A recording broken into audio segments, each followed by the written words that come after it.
ప్రస్తుతం భారత్ ఇంగ్లాండ్ జట్లు 5 మ్యాచ్ల టెస్ట్ సిరీస్‌ను ఆడుతున్నాయి. ఆతిథ్య ఇంగ్లాండ్ జట్టు ఈ సిరీస్‌లోని మొదటి మ్యాచ్‌ను గెలుచుకుంది. అయితే ఈ మ్యాచ్‌లో ఇక భారత జట్టు తరఫున 5 సెంచరీలు నమోదైనప్పటికీ గెలవలేకపోయింది. అయితే wicket keeper batsman Rishabh Pant మాత్రం తన ఆటతో అందరి దృష్టిని ఆకర్షించాడు. అయితే ఇక్కడ తొలి మ్యాచ్‌లో 2 శతకాలు సాధించిన రిషబ్ పంత్ ఇప్పుడు ప్రస్తుతం గనక చూసుకున్నట్టయితే టెస్ట్ మ్యాచ్‌లో కూడా బాగానే రాణిస్తున్నాడు. అయితే పంత్ చేసిన 2 సెంచరీలు అతన్ని ఐసీసీ ర్యాంకింగ్స్‌లో మెరుగుపడేలా చేశాయి. గత వారం ర్యాంకింగ్స్‌లో 7వ స్థానంలో ఉన్న పంత్ ఈ వారం ఒక స్థానం మెరుగుపడి 6వ స్థానాన్ని ఆక్రమించాడు. పంత్ ప్రస్తుతం 801 రేటింగ్ పాయింట్లు కలిగి ఉన్నాడు. ఇది అతని కెరియర్‌లో అత్యద్భుతమైన రేటింగ్ అని చెప్పొచ్చు. రిషబ్ పంత్ 6వ స్థానానికి ఎదగడానికి మరొక కారణం దక్షిణాఫ్రికా కెప్టెన్ టెంబా బాహుమా గాయం కారణంగా దక్షిణాఫ్రికా, జింబాబ్వే మధ్య జరుగుతున్న టెస్ట్ సిరీస్‌కు దూరంగా ఉండటం. బాహుమా ర్యాంకింగ్స్ పడిపోయి పంత్ 7 స్థానం నుంచి 6కు ఎగబాగాడు.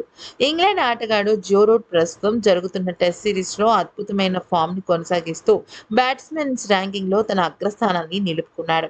అయితే ఇక రెండవ టెస్ట్ మ్యాచ్ మొదటి రోజు ఆట విషయంలోకి వచ్చినట్టయితే రిషబ్ పంత్ చాలా బాగా ఆడాడు.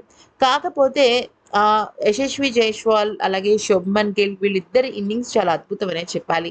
ఇక యశస్వి జైస్వాల్ 87 పరుగులతో రాణించగా త్రుటిలో సెంచరీని చేజార్చుకున్నాడు. ఇక శుభ్మన్ గిల్ అయితే ఏకంగా సెంచరీతో దుమ్ము దులిపేశాడు. ఇక మొదటి రోజు ఆట ముగిసే సమయానికి జడేజా 41 పరుగులు, శుభ్మన్ గిల్ 114 పరుగులతో చాలా బాగా రాణించారు. దీంతో అప్పటి వరకు 182 పరుగులకే 5 వికెట్లు కోల్పోయి ఏంట్రా బాబు ఇంత తక్కువ స్కోర్ చేసింది అనుకునే లోపు భారత జట్టు శుభ్మన్ గిల్ సెంచరీతో చక్కగా 300 పరుగుల మార్కును దాటి మళ్ళీ బాగా అద్భుతంగా రాణించింది. ఒక మాటలో చెప్పాలి అంటే అటు శుభమాన్ గిల్, ఇటు యశస్వి జైస్వాల్ ఇద్దరు కలిసి ఆటను గట్టెక్కించారు. ఇక జడేజా కూడా వాళ్ళకి అద్భుతమైన సహకారం అందించారు. రెండో రోజు ఆటలో వీళ్ళిద్దరూ ఇంకా నిలకడగా ఆడితే మాత్రం ఖచ్చితంగా 400 పైగా స్కోర్ దాటే అవకాశం కనిపిస్తోంది.